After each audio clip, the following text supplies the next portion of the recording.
Hello, my lovely listeners out there. This is ARK representing an Arcanine. Dear all, dear all, dear all. थोड़ा सा busy था इसलिए आपका morning lecture miss हो गया because of कुछ प्रोफेशनल वर्किंग था, but not to worry about it. अब आपका सेशन अभी ना अच्छे से करने वाले हैं. सो इतना सारा मैसेज था, that's why I am saying कि क्लास क्यों नहीं आया सर, क्लास क्यों नहीं आया, क्लास अब आ गया. ऑलराइट, सो अच्छी बात है, पढ़ाई में मन लगाइएगा, लेकिन बेटा सर को भी कुछ प्रोफेशनल वर्क्स होते हैं, ठीक है. Not to worry about it, lectures continuous मिलता रहेगा, कोई प्रॉब्लम नहीं आएगा. ऑलराइट, चलिए स्टार्ट करते हैं सेशन. देखिए मैं बात करने वाला हूं, हम लोगों ने कुछ बात की अभी तक जहां पे हम लोगों ने फॉरेन इंस्ट्रूमेंट्स के बारे में बात किया था, जिसमें एडीआर जीडीआर डिस्कस किया था. हाँ जी, ईसीबी रह गया अभी. उसके अलावा हमने बात किया था कि डिटेल प्रोसेस के बारे में, एडीआर जीडीआर किस तरह से रेज करती है कंपनी, ठीक है. और अब मैं यहाँ जो खास बात करूंगा, हाँ जी बिल्कुल, एफसीसीबी भी हमने डिस्कस किया, एफसीईबी भी डिस्कस किया आपके साथ में, और कोई क्वेरी उस पर अभी तक नहीं आई है आप लोगों को, फिर भी होगी तो definitely I will answer you. अभी हम इस चैप्टर के अंदर आगे जा रहे हैं, हम लोग फॉरेन इंस्टीट्यूशंस की तरफ जा रहे हैं. जी हाँ, फॉरेन इंस्ट्रूमेंट्स पढ़े थे हमने, अब हम जा रहे हैं फॉरेन इंस्टीट्यूशंस पे. इंपॉर्टेंट है, बेहद इंपॉर्टेंट है. क्या इंपॉर्टेंट है देखिएगा, मैं बात करने वाला हूँ यहाँ पर आप लोगों से तीन खास बड़े बड़े इंस्टीट्यूशंस की. एक्चुअली इंटरनेशनल लेवल पर बहुत सारे इंस्टीट्यूशन हैं जो फाइनेंस प्रोवाइड करते हैं, बट मैं टॉप 3 की मैं बात करने वाला हूं. जी हाँ, एक तो बात करेंगे हम लोग इंटरनेशनल फाइनेंशियल कॉर्पोरेशन. जी हाँ, इंटरनेशनल फाइनेंशियल कॉर्पोरेशंस. इसके अलावा एशियन डेवलपमेंट बैंक की बात करेंगे, एंड इसके साथ साथ बात करेंगे इंटरनेशनल मॉनेटरी फंड. एग्जाम के पर्सपेक्टिव से अगर देखा जाए, इन तीनों में से किसी भी एक शॉर्ट नोट के लिए एग्जाम में क्वेश्चन बेहद ही प्रोबेबल है. और दूसरा अगर बात कहूं तो नॉलेज के पॉइंट ऑफ व्यू से यहां मैं आपको अच्छे से समझाऊंगा, याद भी होगा आपको, याद रखिएगा और आपकी नॉलेज भी अपग्रेड होगी, ठीक है. So let's start with the international financial corporations. Basically इस कॉर्पोरेशन का अगर मेन पर्पस देखा जाए तो ये है जो अंडर डेवलप्ड कंट्रीज हैं उनको फाइनेंस प्रोवाइड हो जाए.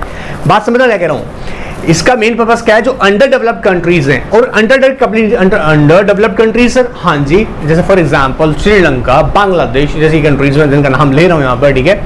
या of course India is also developing country. तो ऐसी कंट्रीज जहां पे हम बात करेंगे जिन कंट्रीज को ये फाइनेंस प्रोवाइड करेगी, और फाइनेंस किन को करेगी, स्पेसिफिकली प्राइवेट वेंचर्स को. देखिए दो तरह के वेंचर्स होते हैं, एक पब्लिक वेंचर और एक प्राइवेट वेंचर. ये बहुत से आप लोग जानते होंगे. इसका कोर फोकस क्या होगा, प्राइवेट वेंचर को फंड प्रोवाइड करने का, ठीक है. किस तरह से इसका एक्टिव पार्टिसिपेशन है, कब इसका कॉन्स्टिट्यूशन हुआ, फॉर एग्जांपल 1956 में इसका कॉन्स्टिट्यूशन हुआ, और सारी एस्पेक्ट्स मैं डिस्कस करूंगा. सो यहाँ आपके लिए ना इस पे बहुत ही एक चार्ट फॉर्म में सब कुछ रेडी किया हुआ है, ताकि आप लोगों के लिए इन सबको मेमोराइज करना बेहद ही ईजी हो जाए, और ये टॉपिक एग्जाम के पर्सपेक्टिव से आएगा, तो हम 4 मार्क्स की प्रिपरेशन बड़े अच्छे से कर लेंगे. Alright, let's start with it. Screen पे आ जाएगा ताकि कोई डाउट ना रहे, और अच्छे से स्क्रीन पे देख लीजिएगा. बुक से पढ़ने का इसको जरूरत नहीं पड़ेगा. ऑलराइट, बुक से बेटर मटेरियल मैं आपको देने वाला हूँ यहाँ पर, मतलब बुक का सारा एस्पेक्ट कवर है. इंटरनेशनल कॉर्पोरेशन की बात करें, इंटरनेशनल फाइनेंशियल, नाम ही क्या बेटा, देखो फाइनेंशियल मतलब पैसा देगा, ठीक है. Establishment, objective, membership and organisation, सारी बातें बताएंगे. कहता है जी मेन पर्पस, देखो ऑब्जेक्टिव, इसको बनाने का रीजन क्या है.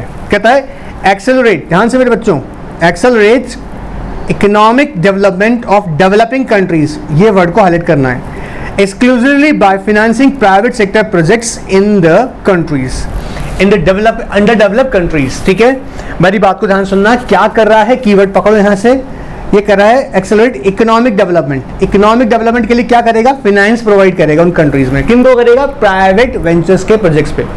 क्या हो रहा है, private venture projects. For example मान लीजिएगा एक कंपनी है जो लेट्स एग्जांपल इंफ्रास्ट्रक्चर के बिजनेस में एंगेज है, तो इंफ्रास्ट्रक्चर के बिजनेस को सपोर्ट करेगा. कंस्ट्रक्शन के बिजनेस में पैसा देगा.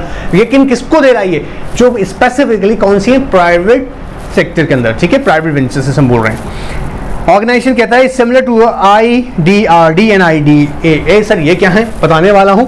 अभी मजे का बात सुनना, जो ये इंटरनेशनल फाइनेंशियल कॉर्पोरेशन है ना मेरे बच्चे, ये खुद वर्ल्ड बैंक ग्रुप का मेंबर है. वर्ल्ड बैंक के जो ग्रुप है, 5 लोगों का मिलकर ग्रुप बनता है. सर कहाँ है, आप कैसे कह रहे हैं सर ये बात, देखो बेटा, वर्ल्ड बैंक ग्रुप की बात करें, international bank for reconstruction and development जिसके भी बात कर रहे थे, IDBRD, plus international finance development association, international finance corporation जिसके हम बात कर रहे हैं हमारे टॉपिक में, multilateral investment guarantee agencies and international centre for settlement of investment disputes. एक इंटरेस्टिंग फैक्ट बताता हूं, ध्यान सुनना मेरी बात को बेटा.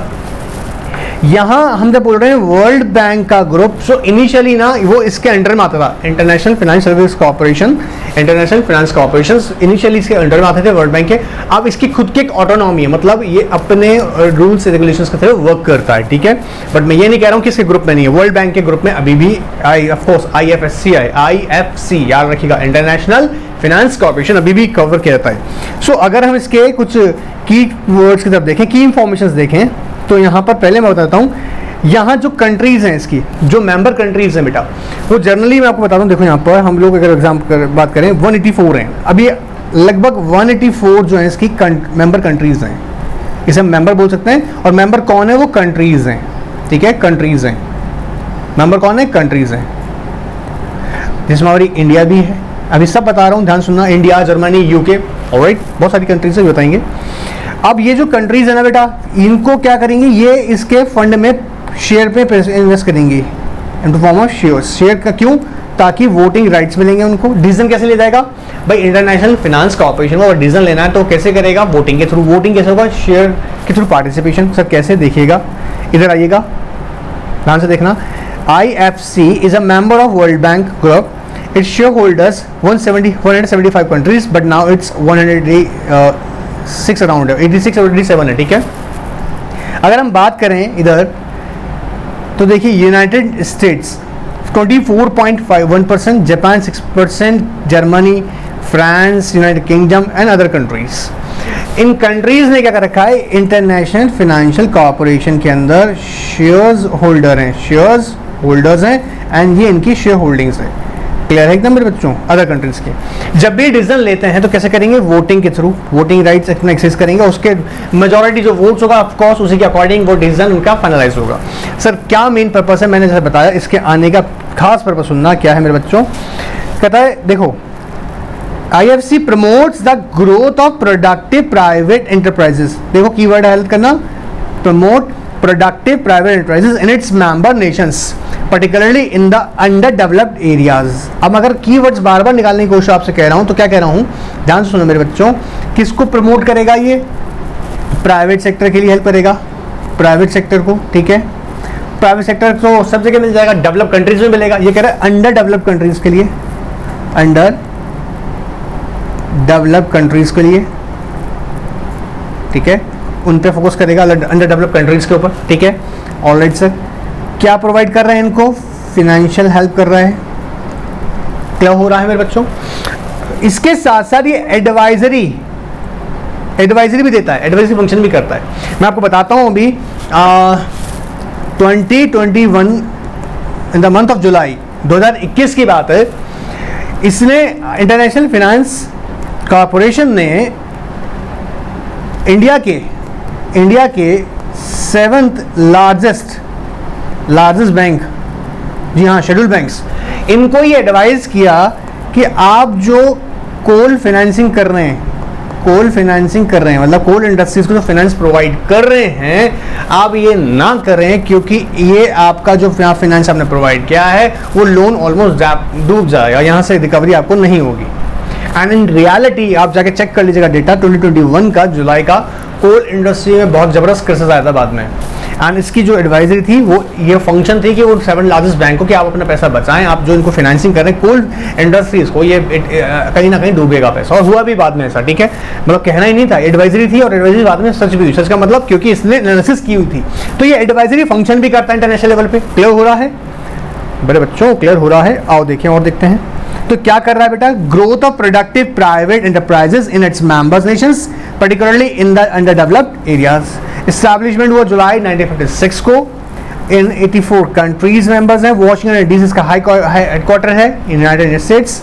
It participate only in the private sector ventures, and this is one of the most important definition about IFC। वैसे बहुत सारी बातें हैं बट हम खासकर बात कवर कर रहे हैं। इट ऑफर्स इन्वेस्टमेंट देगा, advisory and assets management services to encourage private sector development in developing countries. तो उसका कोर फोकस जो है वो क्या है? डेवलपिंग कंट्रीज में प्राइवेट सेक्टर को फाइनेंशियल हेल्प करना, एसेट मैनेजमेंट सर्विसेज में हेल्प करना, प्लस साथ के साथ क्या करेगा? एडवाइजरी सर्विसेज भी देगा। क्लियर हो रहा है?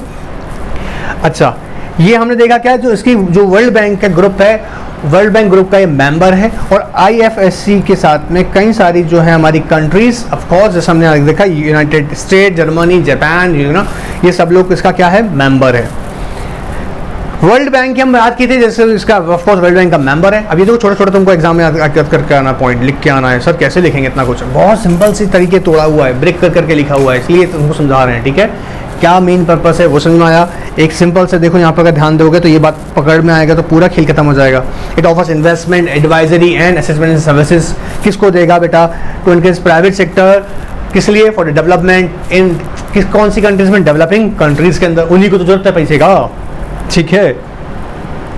इनका मेन पर्पस समझते हैं क्या है, कि पॉवर्टी खत्म हो सके, जो गरीबी है वो खत्म हो सके, ठीक है, उसका इनका मेन पर्पस है। आइए अब ये एग्जाम में आएगा तो हम इनके बारे में क्या लिखेंगे। शॉर्ट नोट के लिए क्वेश्चन आएगा, 100% बोल रहा हूँ।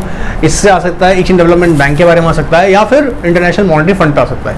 तो इतना मैं आपको बता दूंगा कि आपके लिए लिखना बेहद ईजी होगा, और आपको बेटर बता रहा हूँ। आइए, actively invest in productive private industries. पहला सा काम क्या है, actively invest in productive private industries. जैसे मैंने भी एग्जांपल लिया, जैसे कोल इंडस्ट्रीज के अंदर इसने अपनी एडवाइजरी काम किया, साथ के साथ ये क्या कर रहा है, एक्टिवली इन्वेस्ट भी कर रहा है, मतलब इन्वेस्ट भी करेगा, पार्टिसिपेट भी करेगा, ठीक है। Encourage a private industry in the developing economies, बढ़ती जहाँ इकोनॉमिकली नई स्टार्टअप्स का कॉन्सेप्ट देखने को मिल रहा है हमारे को आजकल इंडिया में, ठीक है। हम अगर दूसरे पॉइंट ऑफ व्यू से बोलें, जो स्मॉल लेवल में बिजनेस डेवलप हो रहे हैं, तो डेवलपिंग कंट्रीज जो धीरे धीरे अपनी एक पहचान बना रही हैं, उन कंट्रीज में प्राइवेट सेक्टर की तरफ एनकरेज करना। देखो, एनकरेज द प्राइवेट इंडस्ट्री, और एनकरेज किस सेंस में कर रहा है कि भैया प्राइवेट इंडस्ट्री ज़्यादा लगे, ज़्यादा से ज़्यादा इंडस्ट्री सेटअप होंगी तो उस कंट्री की इकोनॉमिक 101% इंप्रूव होगी। Clear. Boost the flow of private capital. अब जहां पर प्राइवेट कैपिटल में समझ रहे हैं ना, ऐसा देखिए जनरली क्या होता है, अगर हम इसे दूसरे पर्सपेक्टिव से देखें, हम बोल रहे हैं कि सिर्फ पॉवर्टी हटानी है ना, गरीबी मिटानी है। अब कैसे मिटेगी, अगर वो एक्सेसिव डेट बर्डन होगा, ठीक है, एक्सेसिव टर्म एंड कंडीशंस होंगी, तो इट विल डिफिकल्ट कि आप बिजनेस को अच्छे से रन कर सके। तो ये क्या करेगा, ये बूस्ट करता है फ्लो ऑफ प्राइवेट कैपिटल। पहला क्या बोल रहे हैं, actively invest in what, productive private industries. दूसरा क्या बोले, एनकरेज करेगा किसको, प्राइवेट सेक्टर को इन डेवलपिंग कंट्रीज। थर्ड क्या करेगा बेटा बच्चों, जल्द से बोलो फटाफट से, boost the flow of private capital, acts as a clearing house, and last one is encourage the development of private capital markets। ये इसके मैंने यहाँ पर कुछ खास रोल्स बताए हैं, फंक्शंस बताए हैं जो ये परफॉर्म करता है, ठीक है। International finance corporation. I hope ये छोटा सा टॉपिक हमने यहाँ डिस्कस किया था, इसमें कोई डाउट आप लोगों को होगा नहीं, फिर भी अगर कोई रहता है तो हम लोग डिस्कस करेंगे, ठीक है। Now here comes the topic of international Monetary fund. International Monetary fund, ये इसकी इंटरेस्टिंग स्टोरी बेटा। इंटरनेशनल मॉनेटरी फंड जो रिड्यूस हुआ वो 1930 के, जो कि बहुत ज़बरदस्त फाइनेंशियल क्राइसिस था, उसके बाद इंटरनेशनल मॉनेटरी फंड का इंट्रोडक्शन हुआ। अगर मैं यहाँ पे अगर इंटरेस्टिंग फैक्ट बताऊँ, देखो, International Monetary Fund is an international organisation that was initiated in 1944, but इसका रीज़न था ना आने का सबसे बड़ा, वो था 1930 का crisis. At the Bretton Woods Conference and formally created in 1945 by 29 members countries. Its headquarters in Washington DC, United States. The International Monetary Fund is an organization of 188 countries working to foster global monetary cooperation, secure financial stability, facilitate international trade, promote high employment, sustainable economic growth, and reduce poverty around the world. All right. Now it provides policy advice and financing to members in economic difficulties. अब ये खास तौर से कब help करता है समझना, जिन countries में मान लीजिएगा कोई फाइनेंशियल क्राइसिस आ जाता है जिन कंट्रीज में, तब ये बेहद हेल्प करता है। आपको मैं बता दूं, यू नो व्हाट, फाइनेंशियल 1991 से पहले भी कई बार इंटरनेशनल मॉनेटरी फंड से ऑफकोर्स गवर्नमेंट ऑफ इंडिया ने फंड रेज किया है in the form of that, ठीक है। इसके अलावा ये आज पे मैं आपको जो बता रहा हूँ, ये लास्ट अभी 2021 के अंदर भी हुआ है, ठीक है। So it I mean that कि इंटरनेशनल मॉनेटरी फंड का बेसिकली पर्पस क्या है यहाँ पर, हेल्प करना कब, जब कोई कंट्रीज फाइनेंशियल क्राइसिस या इकोनॉमिक क्राइसिस को फेस कर रही होती तब, ठीक है। And also work in developing nations to help them achieve micro economics stability and reduce poverty. अब मैं यहाँ आपको टॉपिक के कोर फंक्शंस पे लेके जाता हूँ ताकि आपके लिए एकदम इजी हो जाए। वो तो सिर्फ इंट्रोडक्शन के लिए रखे थे आपको, ताकि समझाने के लिए नहीं। देखिएगा, International Monetary Fund is an organisation of 188 countries working to foster global monetary cooperation. मेरे बच्चों को स्क्रीनशॉट ले लीजिएगा ताकि आप लोगों के लिए इनको पढ़ना ईजी रहे साथ में, क्योंकि मॉड्यूल में अगर नहीं मिलेगा पॉइंट टू पॉइंट तो आपको दिक्कत नहीं आएगा, ठीक है। देखिए, working foster global monetary cooperation, secure financial stability means balance बना के रखना, ठीक है। जब अगर फाइनेंशियल इकोनॉमिक क्राइसिस आ रहे हैं तब ये क्या करता है, फंड प्रोवाइड करता है कंट्रीज को। कई बार ऐसा ऑब्जर्व हुआ है, देखो समझो गवर्नमेंट को समझो अपने through out the year expenses maintain करने होते हैं कंट्री को रन करने के लिए, ठीक है। उसके लिए गवर्नमेंट पॉलिसीज बनाती है, आपने सुना भी होगा फिस्कल पॉलिसीज बनाई जाती हैं, ठीक है। अब अल्टीमेटली मान लीजिएगा गवर्नमेंट के इस बार जो रेवेन्यूज हैं वो कम है और एक्सपेंसेस ज़्यादा हैं, ठीक है। रेवेन्यू रिसिप्ट्स गवर्नमेंट को कम मिली हैं और बजट के लिए वो आपके लिए फिट बेस्ट नहीं है। इन दैट केस कई बार गवर्नमेंट क्या करता है, किया है इंडियन गवर्नमेंट ने, क्या करते हैं, इंटरनेशनल मॉनेटरी फंड से लोन्स लिए जाते हैं, ठीक है। अब वही यहाँ पे कर रहे हैं ताकि क्या रहे, फाइनेंशियल स्टेबिलिटी बनी रहे। फैसिलिटेट इंटरनेशनल ट्रेड कैसे करेगा सर, इंटरनेशनल ट्रेड को कैसे फर्क करेगा, फॉरेन एक्सचेंज रेट को मैनेज करके, फॉरेन एक्सचेंज रेट को मैनेज करके, ठीक है, ताकि जो मेंबर कंट्रीज हैं वो आपस में क्या कर सकें, बिजनेस कर सकें, ठीक है। Promote high employment and sustainable economic growth and reduce the poverty around the world. इसका मेन पर्पस क्या है कि जो पॉवर्टी है वो अराउंड द वर्ल्ड कम हो, क्लियर है। तीनों का मेन कोर फंक्शन यही है। अभी मैं एशियन डेवलपमेंट का बात करूंगा। एशियन डेवलपमेंट बैंक का काम क्या है खास, जो एशिया पैसिफिक कंट्रीज हैं उनकी तरफ फोकस करना। दोनों का अगर बात करूं, इंटरनेशनल फाइनेंस कॉर्पोरेशन या इंटरनेशनल मॉनेटरी फंड, दोनों का काम सिर्फ वर्ल्ड लेवल पे करना, ठीक है। फंक्शंस बड़े इंपॉर्टेंट है और ये एग्जाम के पर्सपेक्टिव से मैं कह दूं, आपको लिख के भी आने हैं। 3 इंपॉर्टेंट फंक्शन है, देखो मेरे बच्चों, आओ। The International Monetary Fund's fundamental mission is to, अभी आ सकता है आपसे एग्जाम्पल क्वेश्चन में, इसका मिशन बताइएगा, क्या मिशन है इंटरनेशनल मॉनेटरी फंड का, देखिएगा। To ensure the stability of international monetary system, it does so in 3 ways. कैसे करेगा, देखो मेरी बात समझना बेटा। स्टेबिलिटी की बात करें इंटरनेशनल लेवल पे तो कह रहा है 3 तरह से, keeping the track of the global economy and the economies of members countries. Global level पर क्या करना, इकोनॉमी की हालचाल कर देखना, क्या कंडीशंस हैं। जी हाँ, मतलब इकोनॉमी ग्लोबल लेवल पे कैसे ग्रो कर रही है या नहीं कर रही है, क्या फैक्टर्स हैं, क्यों कंपनी को इन्फ्लेशन क्या सिचुएशन है तो कैसे देख रहा है, डिफ्लेशन है तो देखने का तरीका क्या है, दोनों सिचुएशन में उसको मैनेज करने का। प्लस साथ में जो उसकी कंट्रीज मेंबर कंट्रीज हैं उनके भी इकोनॉमिक फैक्टर्स को कंसिडर करना। तो कैसे करेगी, सर्वेलेंस करेगी, उसको बोलते हैं in short surveillance. Lending to countries with the balance of the payments difficulties, lending करना जैसे जब किसी कंट्री में फिनेंशियल क्राइसिस आते हैं मेरे बच्चे, तो उस टाइम ये क्या करेगी, उन्हें फंड प्रोवाइड करेगी।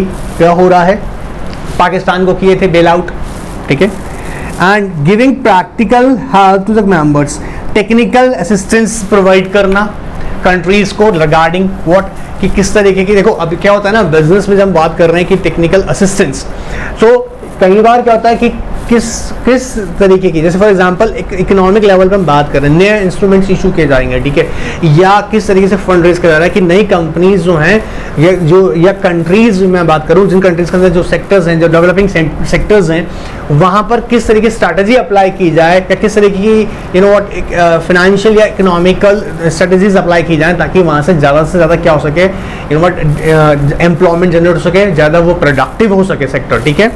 सो अलग अलग लेवल पे बात करूंगा, 3 लेके खास फंक्शन है जहां पर एक तो सर्वेलेंस फंक्शन परफॉर्म कर रही है, एक लैंडिंग फंक्शन परफॉर्म कर रही है और एक टेक्निकल असिस्टेंस का फंक्शन परफॉर्म कर रही है, जो कि इसके की मिशन से इस तरीके के, क्लियर एकदम। सो ये छोटा सा मैंने इंट्रोडक्शन आपके लिए इंटरनेशनल मॉनेटरी फंड पे रखा था। एग्जाम के पर्सपेक्टिव से बोलूं तो बेटा शॉर्ट नोट के लिए आपको इसी के 3 इन बातों को ही याद रखना है, इन्हीं को ही एग्जाम में कोड करना है ध्यान से, ठीक है। एंड अगर इसके अलावा हम बात करें बेटा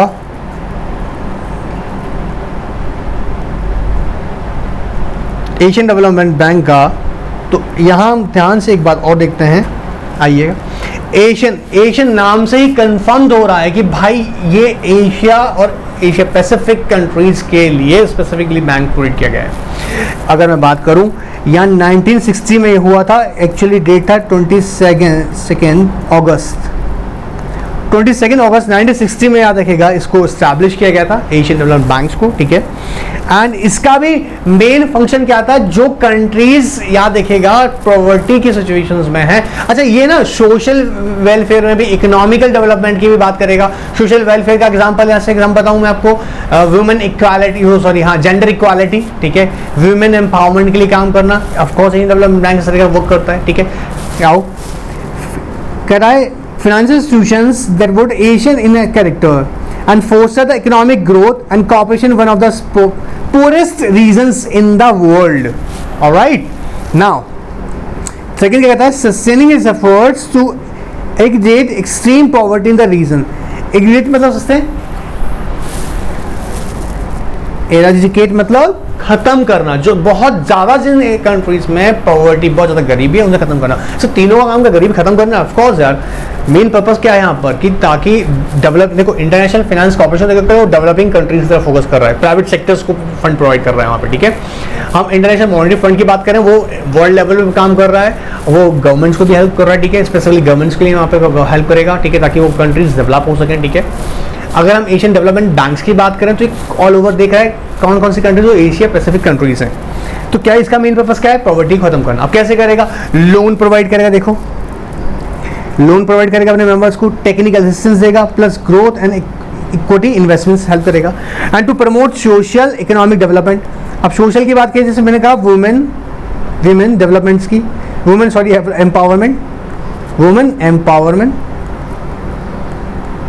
एम्पावरमेंट की, और उसके अलावा हम बोलें जेंडर इक्वालिटी, ठीक है, ये इस तरह के एस्पेक्ट्स को कवर करना सोशल लेवल पे, प्लस इकोनॉमिकल डेवलपमेंट के लिए बिजनेस अपॉर्चुनिटीज की बात करना।